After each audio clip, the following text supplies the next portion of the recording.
भारत माता की जय जय हिमालय। अरे मेरे साथ दोहराइए आप लोग, जय जय हिमालय, जय जय हिमालय। हिमालय दिवस पर आयोजित आज के इस कार्यक्रम में मंच पर आसीन यहाँ पर जिन्होंने प्रकृति के संरक्षण का संकल्प लिया है और अनेक अनेक देश और दुनिया के कार्यक्रमों में वो पर्यावरण संरक्षण के लिए, ग्लोबल वार्मिंग, इन सब विषयों पर लगातार चर्चा और परिचर्चा में भाग लेते हैं। पद्म भूषण डॉक्टर अनिल प्रकाश जोशी जी, टिहरी विधानसभा के लोकप्रिय विधायक और बहुत वरिष्ठ नेता आदरणीय किशोर उपाध्याय जी, देहरादून शहर के मेयर भाई सौरभ थपलियाल जी, हमारे वरिष्ठ नेता आदरणीय सूर्यकांत धस्माना जी, मेरे साथ उत्तराखंड सरकार में सांस्कृतिक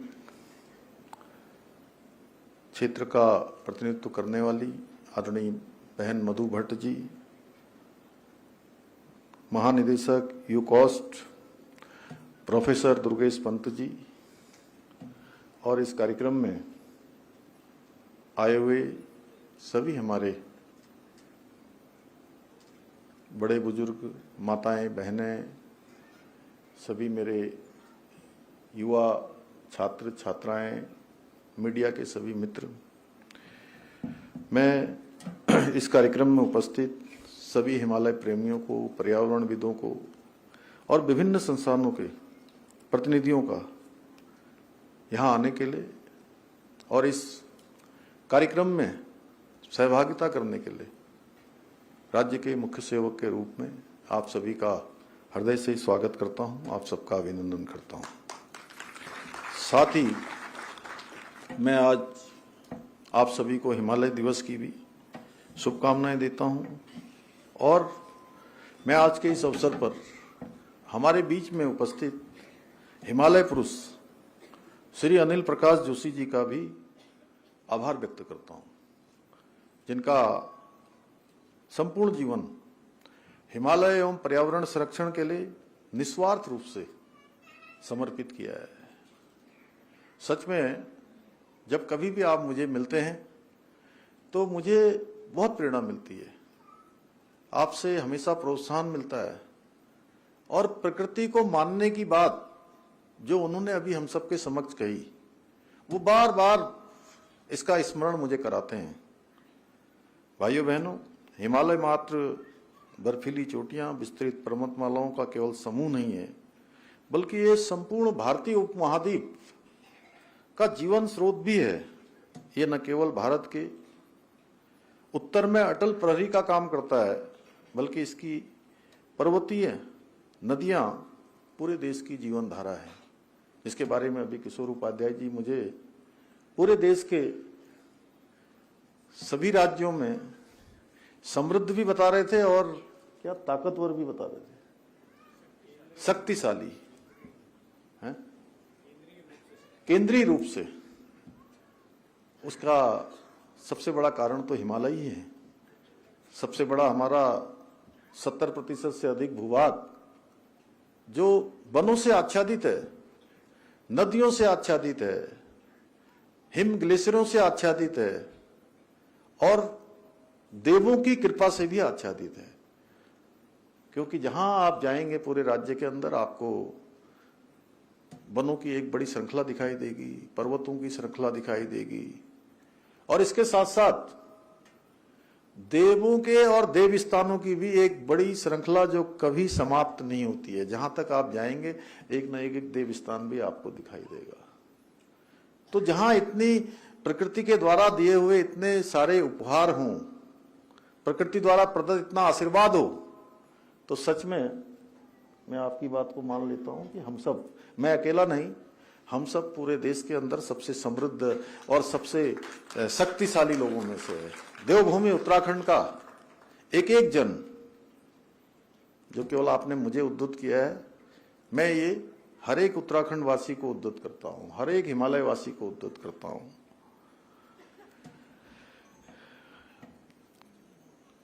जहां हिमालय और इसकी पर्वत श्रृंखलाएं केवल एक भौगोलिक संरचना नहीं है, बल्कि हमारी संस्कृति, परंपरा, आध्यात्मिक चेतना की ये अनमोल धरोहर भी है। इसकी ऊंचाइयों से हमारे राष्ट्र का गौरव समाया हुआ है और इसकी घाटियों में हमारे प्राकृतिक संसाधनों का खजाना भी छिपा हुआ है। इसकी ऊंची चोटियां, विस्तृत ग्लेशियर, नदियां, जैव विविधता से भरपूर वन हमें न केवल प्राकृतिक सौंदर्य का अनुभव कराते हैं, बल्कि पर्यावरणीय संतुलन रखने में भी महत्वपूर्ण भूमिका निभाते हैं। हिमालय की गोद में बसे हमारे गांवों में सदियों से सभ्यताएं भी पनपती रही हैं और हिमालय हमेशा से हमारी पहचान और परंपराओं का वाहक रहा है। हिमालय के विस्तार और महानता का परिचय हमें महाभारत के वन पर्व में भी देखने को मिलता है, जहां एक श्लोक के माध्यम से, कि जिसका अर्थ ये है कि हिमालय पर्वत का विस्तार समुद्र से लेकर चंद्रमा तक माना गया है। देवताओं ने इसे अपना सदन बनाया है और वे सदा यहां निवास करते हैं। भाइयों बहनों, हिमालय केवल हमारी परंपरा और संस्कृति का हिस्सा नहीं है, बल्कि विज्ञान की दृष्टि से भी यह अत्यंत महत्वपूर्ण है। ये पृथ्वी पर जलवायु संतुलन बनाए रखने में भी बहुत केंद्रीय भूमिका निभाता है, जिसके बारे में अभी आदरणीय अनिल प्रकाश जोशी जी ने, किशोर उपाध्याय जी ने, और मैं समझता हूं पहले के वक्ताओं ने भी बहुत सारी बात रखी होगी। आज पूरा दिन आपको हिमालय हिमालय हिमालय हम सब के मन में भर जाना चाहिए। और मैं एक बात और कहना चाहता हूं, आज मैं और अभी किशोर उपाध्याय जी एक कार्यक्रम से आ रहे हैं, तो ये केवल एक दिन का कार्यक्रम नहीं होना चाहिए। इसलिए हम लोगों ने संयुक्त रूप से प्रयास किया है कि 2 तारीख को हम क्या करेंगे। अभी यहां से बोल रहे थे ना, आप लोगों ने ध्यान से सुना नहीं लग रहा है। एक बार जोर से बोलिए, कौन सा दिवस होगा। थोड़ा भाई साहब भाषण सुनते सुनते सुनते सुनते सुनते सुनते मुझे लग रहा है कि चैतन्यता थोड़ा सा कम हुई है। इससे थोड़ा चैतन्यता भी होनी चाहिए था। तो एक बार ताली तो बजाइए आप लोगों को चैतन्य करने के लिए। हम सब भूल गए हैं, हम लोग थोड़ी देर में हिमालय में ही हम लोग खो गए हैं। इस समय हिमालय में खोना है, लेकिन चैतन्य रहना है। ऋषि मुनि भी हमारे साधना में लीन रहते थे, लेकिन उनके चारों तरफ एक क्या था, घेरा बना रहता था, सुरक्षा कवच। तो हमारी चैतन्यता भी उस प्रकार की बनी रहनी चाहिए। तो हमने कहा कि आदरणीय जोशी जी ने कहा कि 2 तारीख को बुग्याल दिवस होगा, 3 तारीख को होगा ग्लेशियर दिवस। अब मैं बोल रहा हूं और मेरे साथ साथ आप भी बोलते रहिए। 2 तारीख को, 3 तारीख को, 4 तारीख को नदी का दिवस, नदियों का, ठीक है। 5 तारीख को वनों का दिवस, 6 तारीख को हवा का दिवस और 7 तारीख को मिट्टी का दिवस। 8 तारीख को हिमालय से जनजीवन, पहाड़ से मैदान तक का दिन। यानी कि जो हिमालय है वो सबसे महत्वपूर्ण है, पहाड़ से मैदान की ओर। जो प्रकृति का संरक्षण हो रहा है पहाड़ से, वो मैदान को फायदा कर रहा है, मैदान के लिए जरूरी है। कोई ये ना सोचे कि वहां चेपड़ों में बादल फट रहा है, भूस्खलन हो रहा है, कई घर उसमें समा गए हैं, धराली में आपदा आ गई है, पूरा धराली उसमें समा गया है, बागेश्वर के कपकोट क्षेत्र में आपदा आ गई है, या पौड़ी के सैंजी गांव के आसपास के क्षेत्र में आपदा आ गई है। तो मैं तो देहरादून में बैठा हूं, मैं देहरादून में बैठी हुई हूं, मैं दिल्ली में बैठा हूं, मुझे क्या हो रहा है जी, मुझे कोई फर्क नहीं पड़ता है। फर्क बहुत पड़ता है। अगर वो सुरक्षित नहीं है तो एक न एक दिन हम भी सुरक्षित नहीं रहेंगे। ये भाव हमारे मन में आना चाहिए। जब ये भाव हमारे मन में आएगा तो हम हिमालय के, प्रकृति के, नदियों के, जल के, हवा पानी सबके संरक्षण के लिए हम काम करेंगे और छोटी छोटी आदतों में, दिनचर्या में, रोज के दैनिक जीवन में हम इसका उपयोग भी करेंगे और लोगों को भी हम इस दिशा में प्रेरित करेंगे। अभी मैं आपको बताऊं कि इस वर्ष हम ये जो ग्लोबल वार्मिंग है जिसके बारे में अभी डॉक्टर जोशी जी ने बहुत विस्तार से बताया कि पूरे ग्लोबल वार्मिंग का जो इफेक्ट है वो पूरे हिमालय पर पड़ रहा है। देखिए हमारे यहाँ इतनी आपदा आई है, धराली में आपदा, श्याना चट्टी में यमुना जी का जल स्तर इतना बढ़ गया वहां मलबा आने से, बादल फटने से, कि वहां झील बन गई है। और झील कितनी बड़ी बनी, इस बिल्डिंग के भी दुगने बराबर झील बन गई। भाई साहब मैं गया वहां, होटल की 3 मंजिली जो 3 मंजिल पर है वहां भी पानी भर गया। धराली में, थराली में, चमोली में पूरा का पूरा पहाड़ नीचे आ गया। 3 तरफ को नहीं जाता तो पूरा जैसे धराली हो गया वैसे ही थराली हो जाता। वो तो जहां बादल फटा वो बादल फटने के बाद 3 हिस्सों में बट गया। एक पीछे की तरफ को गया, एक दाहिने हाथ की तरफ को और एक सामने की तरफ को आ गया। तो तीनों भागों में बट गया। अन्यथा हमारा जो थराली क्षेत्र है वो भी पूरी तरह से आपदा की भेंट चढ़ जाता। चेपड़ों में इसी तरह हुआ, कपकोट क्षेत्र में और सैजी में। सैजी गांव हमारा, इस सौरभ भी वहां पौड़ी जिले के रहने हो, तुम जानते हो सैजी? पैठाणी के पास का गांव है। भरसार से आगे जाते हैं जब, वहां से 20 किलोमीटर आगे भरसार जो हमारा विश्वविद्यालय है वहां से रास्ता बनता है। और उस तरफ इस तरफ पैठाणी, उस तरफ पीठसेन। तो वहां पर एक गांव में 22 स्थानों पर बादल फटा है और सब जगह एक सी कि ऊपर बादल फट रहा है। बादल फटते ही भर भर भर भर भर भर जो है वो तो शोध का विषय है। एक प्रकार की आपदा, मैं आपके शोध के लिए भी बता रहा हूं क्योंकि मैं सभी स्थानों पर लगभग मैं पहुंचा हूं। फट से बादल फटता है, ऐसा लगता है ऐसे भर से जो है नीचे कुछ भरा हुआ है और भर भर भर भर करके पूरा मलबा आ जाता है। पूरा जितना ऊपर से जो है ऐसा आता है कि वो सब अपने साथ बहा ले जाता है। तो ये बहुत शोध का विषय है जहां ग्लोबल वार्मिंग की बात हम लोग कर रहे हैं, अन्य बातें हम लोग कर रहे हैं। और इसी तरह एवलॉन्च हमने देखे, एवलॉन्च का भी सामना किया। अभी इसी साल फरवरी माह में मैं और दुर्गेश पंत जी एक कार्यक्रम में थे साइंस सिटी में, और वहीं पर मुझे सूचना मिलती है कि माणा गांव में एवलॉन्च आ गया, हिमस्खलन हो गया। और हम सारे कार्यक्रम छोड़ के सीधे आपदा प्रबंधन केंद्र पर जाते हैं तो वहां पता लगता है कि 54 हमारे श्रमिक भाई जो वहां काम कर रहे थे वो एवलॉन्च की चपेट में आ गए। बहुत कठिन समय, बड़ा पीड़ादायक था, बड़ा चुनौतीपूर्ण था। हमने कहा ये कैसी आफत आ गई।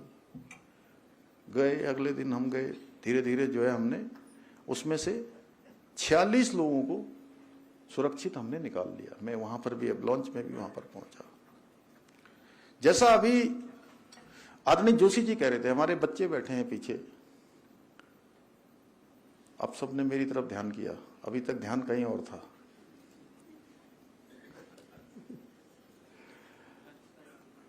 लंच हो गया, कोई बात नहीं, मैंने भी सवेरे से कुछ नहीं खाया है।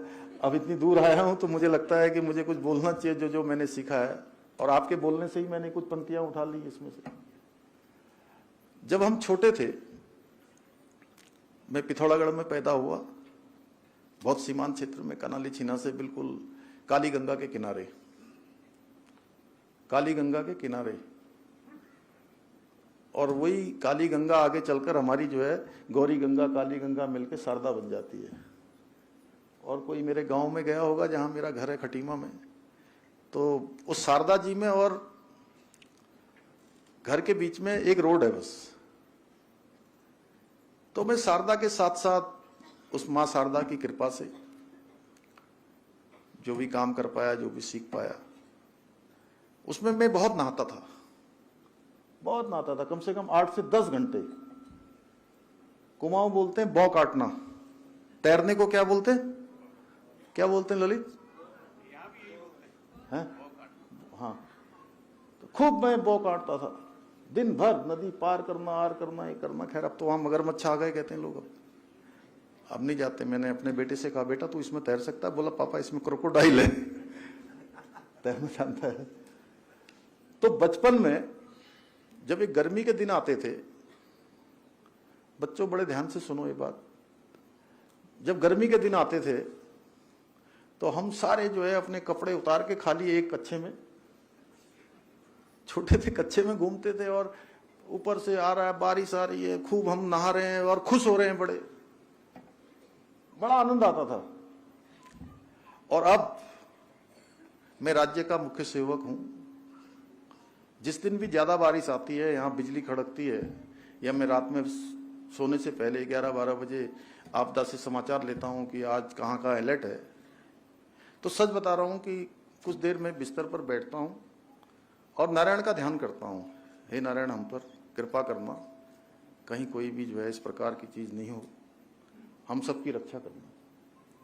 और कोई आनंद नहीं आता मुझे। अब बारिश आती है तो कोई, जैसे बचपन में आप लोगों को भी होता होगा, बारिश आती होगी तो अच्छा लगता होगा घर में अंदर, है? क्या कहा आपने? अब डर लगता है? पहले ऐसा होता था?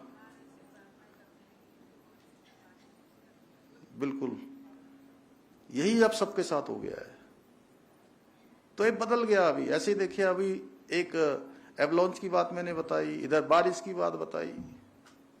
मैं अभी 31 तारीख को, जुलाई के महीने में, चूंकि 1 सितंबर को वहां खटीमा के जो राज्य का आंदोलन था उसकी बरसी होती, उसमें जाने के लिए गया था। पूरी रात भर बारिश हो रही थी, और मैं उसके बाद सवेरे गया तो डिग्री कॉलेज में एक कार्यक्रम था, बिल्कुल घुटने घुटने तक पानी भरा हुआ है रोड में। मैं उधर चंपावत गया तो वहां देखा तो 70-80 लोगों को नाव में बैठाल के एनडीआरएफ के लोगों ने बाहर निकाला। बारिश हो रही पहाड़ में, उसका असर पड़ रहा है नीचे। सिलकेरा टनल का आप लोगों ने देखा, याद है ना? सिलकेरा टनल 28 नवंबर, जिस दिन हमारा रेस्क्यू अभियान पूरा हुआ, 12 तारीख से चलकर 28 तारीख तक। 12 तारीख को आप सबको याद होगा, 23 तारीख को दीपावली के दिन हमारे 41 मजदूर भाई वो टनल में काम करते करते उसके अंदर फंस गए। उनको बमुश्किल हम लोग निकाल पाए। एक एक दिन चुनौती, और सच में जब हम बड़ी परेशानी में फंस जाते हैं, जब सारी जो हमारे ये जो जिसके बारे में दुर्गेश जी हमारे बहुत बोलते हैं, प्रोफेसर साहब, साइंस एंड टेक्नोलॉजी जब फेल हो जाती है तो फिर प्रकृति का और इसका चमत्कार हमको देखने को मिलता है। बाबा भौकनाथ की कृपा से चमत्कार हुआ वहां, देखिए 12 तारीख से 28 तारीख तक 17 दिन। मैं आपको बताऊं कि मेरे लिए एक एक दिन इसलिए इतना भारी हो गया कि मैं किसी कार्यक्रम में भी नहीं जा पाता था। मैं जाऊं तो जाऊं कैसे कि 41 लोग वहां अपनी मौत और जिंदगी के बीच में जो है फंसे हुए हैं, कहीं मन नहीं लगता था। मैं करूं किससे? आदरणीय प्रधानमंत्री जी रोज सवेरे शाम फोन करते थे, वो कहते थे और क्या करना है यहाँ के लिए, कौन सी टेक्नोलॉजी चाहिए, कौन से इंजीनियर चाहिए, कौन से सामान चाहिए, कोई मशीन चाहिए, बड़ी बड़ी मशीनें, ऑगर मशीन से लेकर तमाम प्रकार की मशीनें हमको मद्रास से लेकर वहां इंदौर तक से मंगा दी गई। लेकिन बिल्कुल हम असहाय हो जाते हैं। इसलिए प्रकृति को हमें पूजना चाहिए। डॉक्टर जोशी जी मुझे कहते हैं कि रोज सवेरे उठ के भगवान को भी प्रणाम करो, भगवान के साथ साथ प्रकृति को भी प्रणाम करो। प्रकृति जो है जब अपना उसमें असंतुलन होता है तो उसके दुष्प्रभाव देखने को मिलते हैं। तो हमको सबको इस दिशा में काम करना है। और देखिए, जब प्रकृति की मार पड़ती है वो भी बड़ी कठिन होती है। जीवन भर लोग अपना घर बनाते हैं। अभी आप देख रहे होंगे हमारे यहाँ जब ये धराली का जो वीडियो आप लोगों ने देखा होगा, ऐसे आया है जैसे कोई ब्लेड लग रही है, ब्लेड लग रही है और साफ करते हुए ले जा रहा है, ऐसे उड़ाते हुए हुआ। पंजाब में देखिए वो वीडियो आ रहे हैं कि कैसे उसमें जो है चारपाई बह रही है, चारपाई के ऊपर बुजुर्ग माताजी बैठी हुई हैं, बच्चे बैठे हुए हैं, कहीं ट्रेन फंसी हुई है। तो हम सबको जागरूक होना पड़ेगा, और हमें जागरूक होने से नहीं होगा, पूरी दुनिया को जागरूक होना होगा। आज पूरी दुनिया में इस बात की चर्चा चल रही है। हम भी यहां राज्य के अंदर एक हमारे जैसे ये हिमस्खलन हो रहा है, हमारा भूस्खलन हो रहा है, क्लाउड बर्स्ट हो रहे हैं, इन सब का जो है आखिर क्या इसमें शोध होना चाहिए। हमारे दुर्गेश जी हो गए, हमारी साइंस एंड टेक्नोलॉजी की टीम है, वाडिया इंस्टीट्यूट है, एनडीएमए की टीम है, ये सब मिलकर हम इस पर करें कि एक प्रकार की आपदा कैसे आ रही है। तो इसलिए बहुत सारी बातें हैं हमें, जो हमारी प्रकृति की और ये हिमालय जो हमारे लिए बहुत अमूल्य धरोहर है, इसको आज गंभीर खतरा उत्पन्न हो रहा है। ग्लेशियर पिघल रहे हैं, जो आने वाले समय में गंभीर जल का संकट और जो इकोसिस्टम है उसका असंतुलन, वो भी हमारी बड़ी चुनौती है। इन सभी को देख रहे हैं कि हिमालय क्षेत्र, विशेषकर ऊंचाई वाले इलाकों में जलवायु परिवर्तन जो गंभीर रूप से, स्पष्ट रूप से हमको दिखाई दे रहा है। कई सारी नदियां जो साल भर पहले सदा नीरा होती थी, अब सूख गई हैं।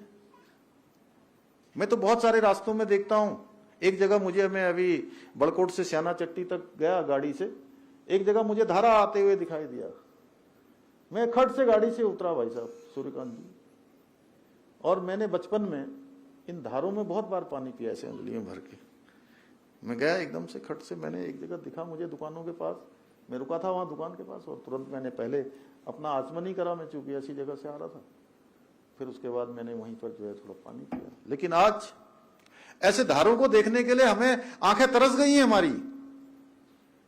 आप लोग पहले अपने गांव की तरफ जाते होंगे तो रास्ते में, अगर आज से 30 साल 35 साल 40 साल पहले की बात सोचिए, जब जाते होंगे तो तमाम जो है आपको धारे, नौले, गधेरे खूब सारे दिखते थे, जगह जगह पर पानी निकलता हुआ दिखता था। बच्चों, ये आप लोगों के लिए कहानी जैसा है, लेकिन अपने माता पिता से पूछना कि जब पहाड़ों में जाते थे तो कैसा होता था।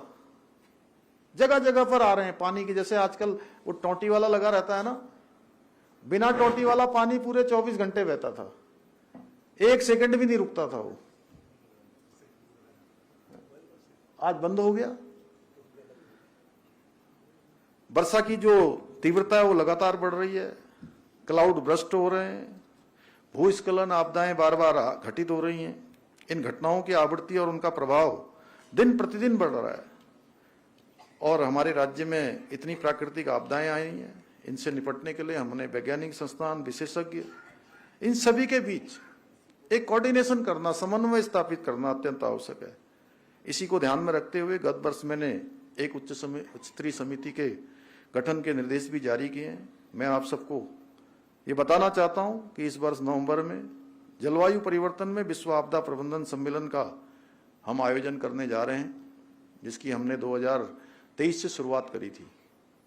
और जिस दिन शुरुआत करी, सबसे अच्छी बात यह है कि जिस दिन हमने इसकी शुरुआत करी उसी दिन हमारा जो 17 दिनों से रेस्क्यू अभियान सिलकारा का चल रहा था, वो उसी दिन हमको सफलता प्राप्त हुई, सेम डे। मुझे पूरा विश्वास है यह आयोजन हिमालयी जो सरोकारों को वैश्विक विमर्श से जोड़ने और सामूहिक समाधान खोजने की दिशा में एक महत्वपूर्ण कदम साबित होगा। भाइयों बहनों, हिमालय की सुरक्षा केवल सरकार ये काम नहीं कर सकती है, बल्कि ये देश के प्रत्येक नागरिक की हमारी जिम्मेदारी है। जन जन तक इसको पहुंचाना हमारी जिम्मेदारी है। आदरणीय प्रधानमंत्री श्री नरेंद्र मोदी जी के मार्गदर्शन में, उनके सहयोग से हम हिमालय संरक्षण को लेकर पूरी प्रतिबद्धता के साथ कार्य कर रहे हैं। हम digital monitoring system, glacier research centre, जल स्रोत संरक्षण अभियान और जन भागीदारी कार्यक्रमों के माध्यम से हिमालय के दीर्घकालिक संरक्षण की दिशा में काम कर रहे हैं। साथ ही हम हिमालयी क्षेत्रों में पर्यावरणीय संतुलन बनाए रखने के लिए जहां एक और पौधारोपण अभियान, जल संरक्षण अभियान, पर्यावरण जागरूकता कार्यक्रमों के माध्यम से निरंतर इस दिशा में हम प्रयास कर रहे हैं। वहीं हमने जलवायु परिवर्तन के प्रभाव को कम करने के लिए सौर ऊर्जा सहित अन्य हरित ऊर्जा स्रोतों को बढ़ावा देने के लिए भी कई योजनाएं प्रारंभ की है।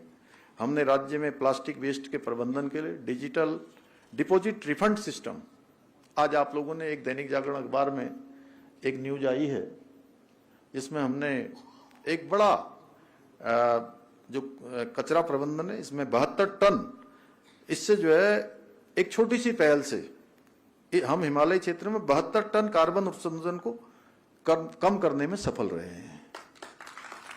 मेरा मानना है कि हमें पर्यटन के क्षेत्र में भी पर्यावरण की संरक्षण की दिशा में ध्यान देना होगा, क्योंकि अनियंत्रित असंवेदनशील पर्यटन हिमालय के पर्यावरण के लिए बहुत नुकसानदायक साबित हो रहा है। इसके लिए हमें सस्टेनेबल टूरिज्म को बढ़ावा देना होगा, जिससे पर्यावरण को नुकसान पहुंचाए बिना पर्यटन का विकास किया जा सके। भाइयों बहनों, हिमालय क्षेत्र में रहने वाले हमारे आदिवासी भाई बहनों की इस कार्य में महत्वपूर्ण भूमिका है। उनका ज्ञान, उनकी परंपराएं, जीवन शैली हमें सिखाती है कि किस प्रकार हम प्रकृति के साथ सामंजस्य बिठाकर जीवन जी सकते हैं। मेरा मानना है हमें उनके जो अनुभव है, पारंपरिक ज्ञान है, उससे पर्यावरण संरक्षण की नीति में भी शामिल करना चाहिए। भाइयों बहनों, मेरा मानना है कि प्रत्येक व्यक्ति हिमालय के संरक्षण के प्रति जागरूक होकर अपनी जिम्मेदारी समझेगा, तभी हम इस अनमोल धरोहर को अपनी पीढ़ियों के लिए सुरक्षित कर पाएंगे। आज के इस हिमालय दिवस के अवसर पर मैं आप सभी से आह्वान करता हूं, हम सभी हिमालय के संरक्षण संवर्धन के लिए मिलकर निरंतर कार्य करें और इसके लिए हमारे छोटे छोटे प्रयास, जैसे पानी की बचत, पेड़ों को लगाना, प्लास्टिक का कम से कम उपयोग करना, हिमालय की रक्षा में महत्वपूर्ण भूमिका निभा सकता है। हम बस शुरू तो करें। क्यों भाई साहब, शुरू करें, इसको शुरू करें, मतलब हमारी तरफ से शुरू होना चाहिए। छोटे छोटे प्रयास जो हैं हमारे, ये छोटे छोटे प्रयास, कई बार ऐसा होता है कि लोग कहते हैं कि जी अकेले मेरे करने से क्या होगा। ये आप लोगों ने वो कहानी तो सुनी है ना कि जब एक गांव में जो है एक मंदिर में वो भंडारा रखा गया कि सबने कहा कि दूध लेकर आना जी, सब लोग घर से, ऊपर से तिरपाल रख दी थी, वो रख दिया था, उसको ढक दिया था, और हर एक के मन में ये विचार आ गया कि सब तो दूध ला रहे होंगे, अगर मैं पानी लाऊंगा, पानी लाऊंगी तो कौन देखने वाला है। सबने जो है, सबके मन में एक सा विचार आया, जो आया घर से उसने जो है दूध की जगह पानी ठोक दिया उसमें। जब ऊपर भंडारे के लिए दूध निकालने लगे कि अब खीर बनाएंगे, इसकी हलवा बनाएंगे, हलवा भी बनता है, आप लोगों को पता नहीं होगा बच्चों को कि ये दूध का हलवा भी बनता है हम लोगों ने बहुत खाया है। और जो है बचपन में अब तो आप लोगों को हलवा भी मिलता है, पूरी भी मिलती है, और भी जो पकवान बनते हैं वो रोज मिलते हैं, और खाते भी नहीं है बच्चे आजकल। और हम लोग इंतजार करते थे कि कब दीपावली आएगी, कब मकर संक्रांति आएगी, कि ये पूड़ी बनेंगे, सेल बनेंगे, बड़े बनेंगे, ये खाएंगे। कई दिनों तक इंतजार ही करते रहते थे, अब त्योहार आएगा तब खाएंगे। अब तो रोज त्योहार है। तो इसलिए हमें शुरुआत करनी है, छोटी छोटी शुरुआत से हम आगे बढ़ेंगे। भाइयों बहनों, हमारी सरकार हिमालय की रक्षा हेतु अपने विकल्प रहित संकल्प, इस विकल्प में विकल्प नहीं है, इसको इस मूल मंत्र के साथ संकल्प लेकर निरंतर कार्य कर रही है। मुझे पूरा विश्वास है कि हमारे इस संकल्प को पूरा करने में आप सभी हमारे कंधे से कंधा मिलाकर इसी प्रकार सहभागिता करेंगे। और सहभागिता के साथ साथ आप सब आए हैं इतनी बड़ी संख्या में, मुझे खुशी हो रही है आप सबको देखकर कि मैं जिस प्रकार का यहाँ का बैठे हुए अपनी बहनों को देख रहा हूँ, अपने विद्यार्थियों को देख रहा हूँ, समाज के ऐसे लोगों को देख रहा हूँ, सच में ऐसे लोग जागृत हो जाएंगे और लोगों को जागरण का काम करेंगे तो हिमालय की रक्षा भी होगी, संकल्प भी पूरा होगा, वो सुरक्षित भी होगा, संवर्धन भी होगा और भावी पीढ़ियों के लिए इस धरोहर को हम निश्चित रूप से सुरक्षित रख पाएंगे और अपना महत्वपूर्ण योगदान हम दे पाएंगे। मैं इसी विश्वास के साथ पुनः आप सभी को हिमालय दिवस की शुभकामनाएं देते हुए अपनी बात को समाप्त करता हूं। धन्यवाद।